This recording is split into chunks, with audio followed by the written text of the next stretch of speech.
सच्चिदानन्दरूपाय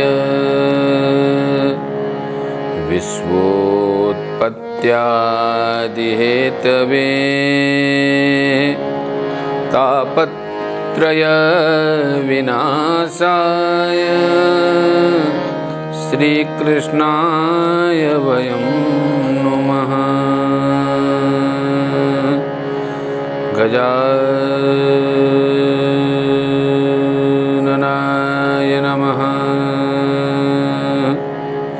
सद्गुरुवे नमः। श्री अलखपुरी जी महादेव की जय। देवाधिदेव देवपुरी जी महाराज की जय। श्री दीप नारायण भगवान की जय।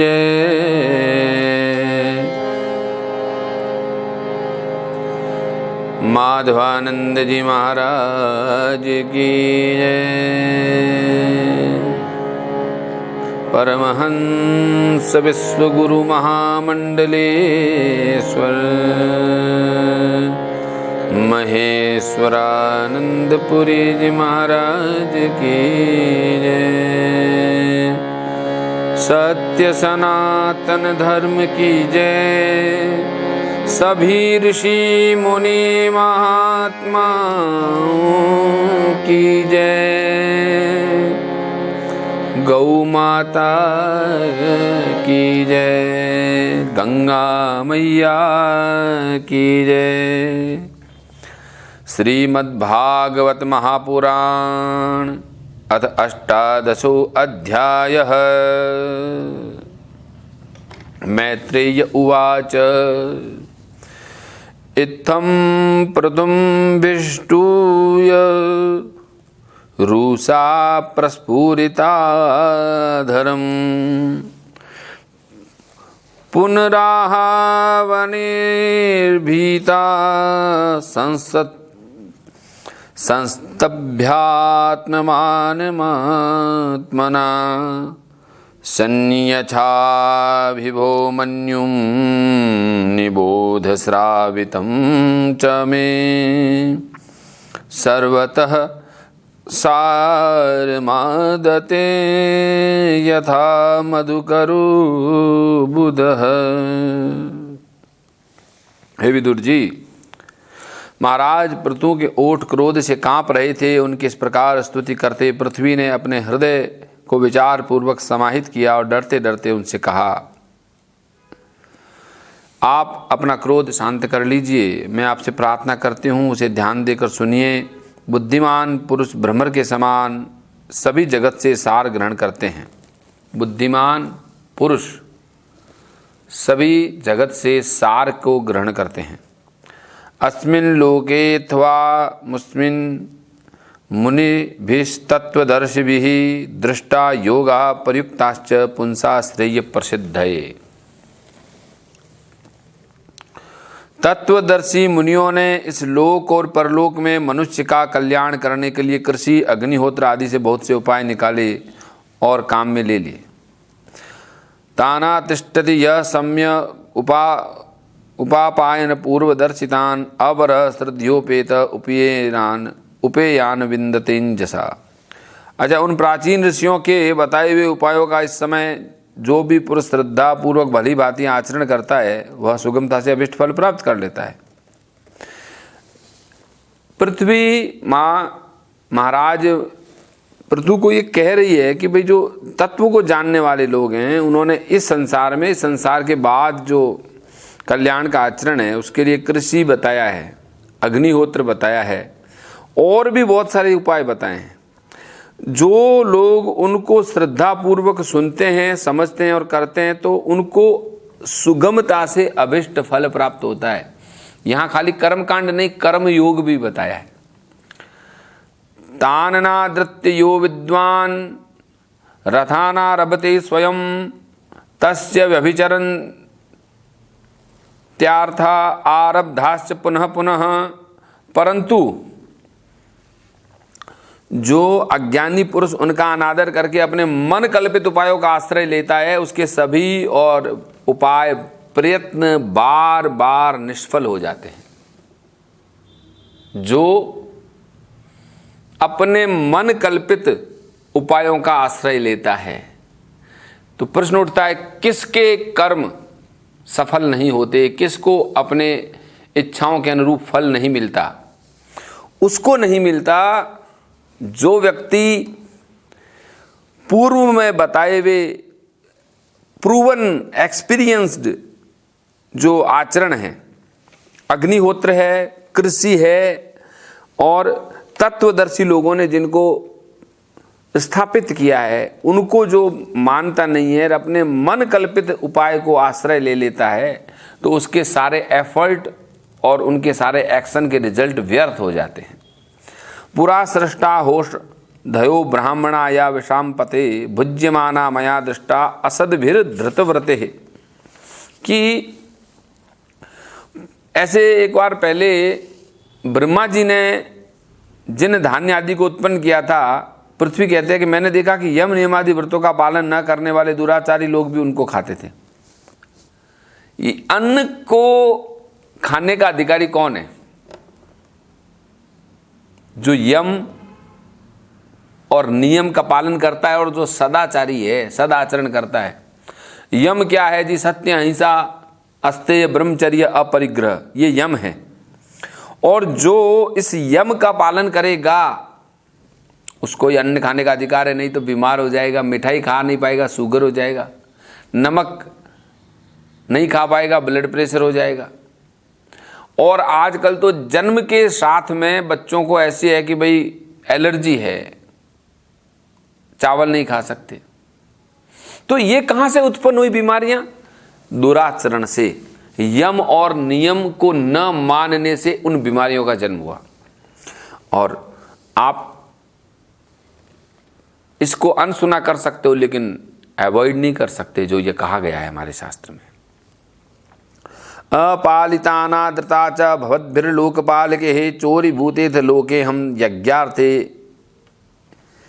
यज्ञार्थेग्न समोषधि। देखिए,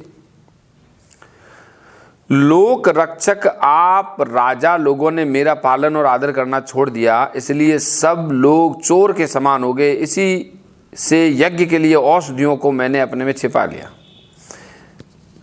लोक रक्षक आप लोग, यानी जिन लोगों को प्रजा का पालन करना चाहिए था, वो लोग प्रजा को नष्ट करने में लग गए। जो लोग समाज में निर्भयता देने वाले हैं, वो समाज को भय देने लग गए। तो अतीत में भी ऐसा हुआ है, और यह शास्त्र कह रहा है यदि भविष्य में भी ऐसा होगा तो आदमी को खाने के लाले पड़ जाएंगे। आप मशीन को खा नहीं सकते, बिल्डिंग को खा नहीं सकते, कार और मोबाइल को खा नहीं सकते। भोजन तो आपको अन्न से ही किया हुआ सुपाच्य होगा। तो और जो राजा लोग हैं वो चोर के समान हो गए, इसके लिए मैंने औषधियों को अपने में छिपा लिया। नूनम ता विरुद्ध चीणा मयि कालेन भूयसा तत्र योगेन दृष्टेन भवानादातुर्मर्हसि। अच्छा, अब अधिक समय हो जाने से अवश्य ही धान्य मेरे उदर में जीर्ण हो गए, और आप उन्हें पूर्वाचार्यों के बतलाए हुए उपाय से निकाल लीजिए। वत्सम कल्पय मे वीर येना हम वत्सला तव दोक्ष्ये क्षीरमयान कामान अनुरूपम च दोहनम। हे लोकपालक वीर, यदि आपको समस्त प्राणियों के अभिष्ट एवं बल की वृद्धि करने वाले अन्न की आवश्यकता है, तो आप मेरे योग्य बछड़ा, दोहन पात्र और दूहने वाले की व्यवस्था कीजिए। दोग्धारम च महाबाहो भूतानाम भूत भावना अन्नमिप्सित मूर्जस्व भगवान वांछते यदि। और मैं उस बछड़े को, यानी आप जिसको जो चाहिए वो बछड़ा बन के मेरे सामने आए, और जिससे कि वर्षा ऋतु बीत जाने पर मेरे ऊपर इंद्र का बरसाया हुआ जल भी सर्वत्र बना रहे। माँ पृथ्वी कह रही है कि हे लोकपालक वीर, यदि आप सबका भला चाहते हो तो पहला काम क्या करो, लोगों में पात्रता पैदा करो मेरे से कुछ लेने की, और उनको विनम्र बनाओ। बछड़ा, दोहन पात्र और दूहने वाले की व्यवस्था करो, है ना। और समाकुच कुरु माम राजन देववृष्टम यथापय अपरता वपि भद्रम ते उपावर्ते में विभो। माँ पृथ्वी कह रही है कि एक बात और, कि मुझे समतल कर दो, और जिससे वर्षा ऋतु बीत जाने के बाद मेरे ऊपर इंद्र का बरसाया हुआ जल सर्वत्र बना रहे, मेरे भीतर की आर्द्रता सूखने न पावे, और यह आपके लिए बहुत मंगलकारक होगा।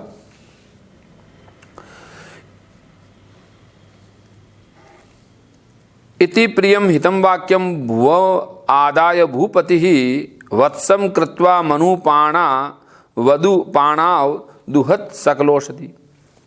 अच्छा, पृथ्वी के कहे हुए ये प्रिय और हितकारी वचन स्वीकार करके महाराज पृथु ने स्वयंभू मनु को बछड़ा बना लिया, अपने हाथ में ही समस्त धान्यों को धो लिया, अपने हाथ से।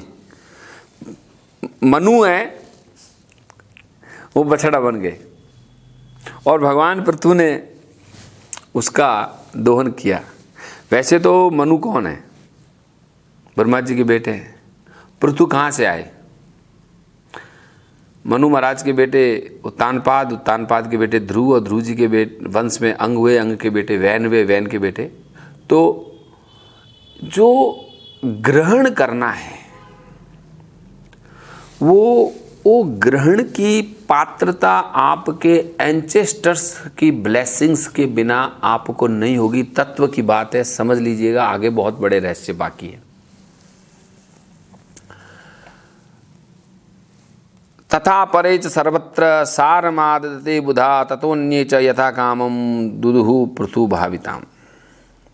पृथ्वी के कहे हुए ये प्रिय और हितकारी वचन स्वीकार कर महाराज पृथु ने स्वयंभू मनु को बछड़ा बनाकर अपने ही हाथ से समस्त धान्यों को धो लिया। पृथु के समान अन्य विज्ञ जन भी सब जगह से सार ग्रहण कर लेते हैं, अतः उन्होंने भी पृथु जी के द्वारा वश में की गई वसुंधरा से अपनी अपनी अभिष्ट वस्तुएं ले ली। अब सब लोग अपना अपना कुछ न कुछ लेने लग गए, सब लेने में लगे हैं। कोई तो हो जो दे भी दे इस पृथ्वी को। लेकिन ठीक है, हम सब लोग लेने में विश्वास रखते हैं, और हम सबको केवल दिया हुआ ही याद रहता है, लिया हुआ कभी हम सबको याद नहीं रहता। जिसे लिया हुआ याद रहता है वो अनुग्रहित हो जाता है, ग्रेटिट्यूड में आ जाता है। जिसे दिया हुआ याद रहता है कि मैं दे रहा हूँ, लोग मुझसे ले रहे हैं, जिसे ये याद रहता है, वो व्यक्ति नकारात्मकता का शिकार हो जाता है, नेगेटिविटी हो जाती है, और धीरे धीरे एक ऐसी घोर अंधकार की यात्रा में व्यक्ति निकल जाता है जो अंतहीन है। इसलिए प्रार्थना का अर्थ है जो मिला है उससे देखें, जो मिला है उसके लिए अनुग्रहित हो जाएं, जो नहीं मिला, जिसके हम अधिकारी नहीं हैं, जिसके हम पात्र नहीं हैं, इसलिए उसको भूल जाएं। और हमारे शास्त्र कहते हैं बाएं हाथ से सत्कर्म करो तो दाएं हाथ को पता न चले। नेकी कर दरिया में डाल। यदि आप कुछ अच्छा कर रहे हैं तो उसे याद मत रखिए, वरना वो करने गए थे पुण्य, पाप लेकर आ गए, ऐसा हो जाता है। इसलिए केवल ये याद रह जाना, मैं दे रहा हूं, मैंने दिया। मनुष्य का घर में रहना मुश्किल हो जाता है, समाज में रहना मुश्किल हो जाता है। तो पृथ्वी हमको दिए जा रही है अकूत, परमात्मा दिए जा रहा है अकूत। इन सांसों का क्या मोल दोगे? ये आंखें देख रही है, इसका क्या मोल दोगे? ये कान सुन रहे हैं, इसका क्या मोल दोगे? हे मनुष्य, परमात्मा आंख बंद किए उलीच रहा है, और हम हैं जो एक भिखारी की तरह बस दोहन करने में लगे हैं, निचोड़ने में लगे हैं, सब कुछ खत्म कर देने में लगे हैं। और की जो मांग है, और मिल जाए, बस अब ये और हो जाए, ये अंतहीन है, ये दुष्पूरित है। इसलिए हे मनुष्य, प्रार्थना, यम, नियम, संतोष ये बहुत आवश्यक है। और सबसे बड़ी चीज़ है अनुग्रहित होने का भाव, अनुग्रहित होना, समर्पित होना, ये अत्यंत आवश्यक है। ये चरित्र, ये कथाएं हमें यही बताती है। मनु जी बता रहे हैं,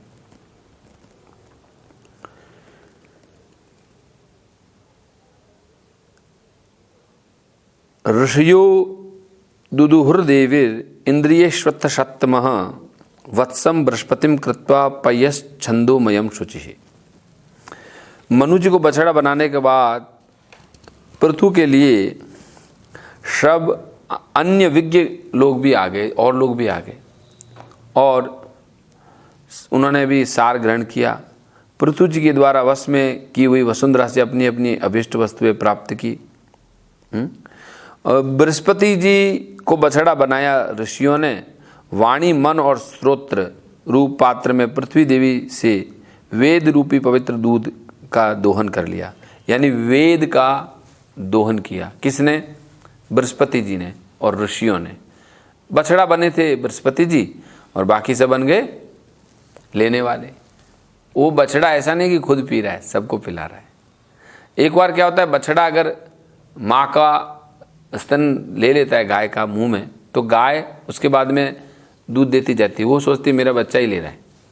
तो ऐसे वेद रूपी दूध का दोहन ऋषियों ने किया। इसके बाद में कृत्वा वत्सम सुरगणा इंद्रम सोमम ददुहन हिरण्यमयेन पात्रेण वीर्य ओजो बलम पया। देवताओं ने इंद्र को बछड़े के रूप में बना लिया, कल्पना किया है, और सोने के पात्रों में अमृत वीर्य। वीर्य किसको बोलते हैं? वीर्य शरीर का ऐसा नहीं है, मनोबल ही वीर्य है। मन का जो बल है वही वीर्य है। मनोबल, ओज। ओज क्या है? जो इंद्रियों में जो बल होता है उसे ओज कहते हैं, मन में जो बल होता है उसे वीर्य कहते हैं। और शारीरिक बल को भी ले लिया। तो देवताओं को क्या चाहिए था? मनोबल, इंद्रिय बल और शारीरिक बल, ये उन्होंने ले लिया। देते य दानवा वत्सम प्रहलादम सुरवर्षभम विधाया ददुहन क्षीरमय पात्रे सुरावसाम। और दैत्य लोग अब क्या कहे, प्रहलाद जी को बछड़ा बना करके आए और लोहे के पात्र में मदिरा, आशव, ताड़ी होती ना, ताड़ी, ताड़ी शब्द का प्रयोग किया है। मदिरा, आशव, कच्ची शराब घरों घरों में लोग बना लेते हैं, वैसा मदिरा ताड़ी को बना लिया और उसको दुहा। अब संगीतकार जो हैं, गंधर्वा अप्सरसो क्षुधन पात्रे पद्मये पयः वत्सम विश्वावसुम कृत्वा गांधर्व मधुगुसौभगम। गंधर्व और अप्सराओं ने विश्वावसु को बछड़ा बनाया, कमल रूपी पात्र में संगीत, माधुर्य और सौंदर्य रूपी दूध को दूह लिया। यहीं पर हम हमारे इस 18वें अध्याय के प्रथम भाग को विराम देते हैं। 18वें श्लोक से 32वें श्लोक तक हम देखते हैं कि और जो पितृ हैं, सर्प हैं, नाग हैं, महीपति लोग हैं, वे सब लोग क्या क्या लेते हैं। ये एक समाधि भाषा है। श्रीमद् भागवत की जो भाषा है वो समाधि की भाषा है। ये बता रहे हैं कि किस किस व्यक्ति को क्या चाहिए और क्या क्या लेना चाहिए, उसका स्वभाव क्या है इसका। और जो व्यक्ति भी अपने स्वभाव को जान लेता है भागवत के माध्यम से और अपने स्वभाव के अनुसार काम करता है, उसको सफलता मिल जाती है। और जो व्यक्ति भी अपने स्वभाव के विपरीत कर्मों को करता है, यानी स्वभाव क्या होता है, जिसमें आपकी रुचि होती है, तो जिस काम में रुचि है वो काम करने से सफलता मिलती है। और जिस काम में रुचि नहीं है, बेमन से, मजबूरी से हम करते हैं, तो हमें निराशा हाथ लगती है और तकलीफ हो जाती है। तो अभी के लिए इतना ही। बोली श्री वृंदावन बिहारी लाल की जय।